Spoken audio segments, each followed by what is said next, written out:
করো। আমার কবিতার নাম যাযাবর, কবি সুবলচন্দ্র বিশ্বাস। আমরা এক ক্ষুদ্র যাযাবর জাতি, দল বেঁধে সারা দেশে ঘুরে ঘুরে থাকি।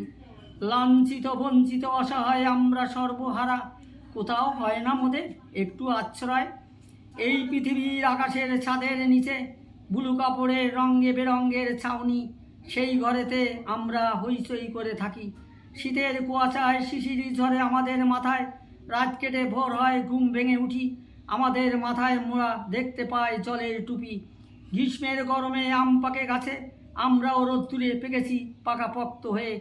রমিয়া স্টেশনে নিয়েছিলাম মাথা গোজার ঠাই, জিআরপি পুলিশ এসে হাড়ি থালা সব কিছু আছড়িয়ে পা দিয়ে পিষিয়ে ভেঙে চুরে ফেলে দিল ভাই। বেদম পিটালো মোদের, বলে শালারা পালাও এখান থেকে। ছোট বাচ্চাদের রেখে জীবন বাঁচালাম দৌড়ে গিয়ে। হট্টগোল চেঁচামেচি, বাচ্চারা করে কান্নাকাটি, সেই মর্মান্তিক দৃশ্য দেখে স্টেশনের যাত্রীদের চোখে অশ্রু ঝরে। অবহেলিত বঞ্চিত আমরা এক যাযাবর জাতি, আমাদের পাশে এসে দাঁড়ানো না কোনো মহারথী।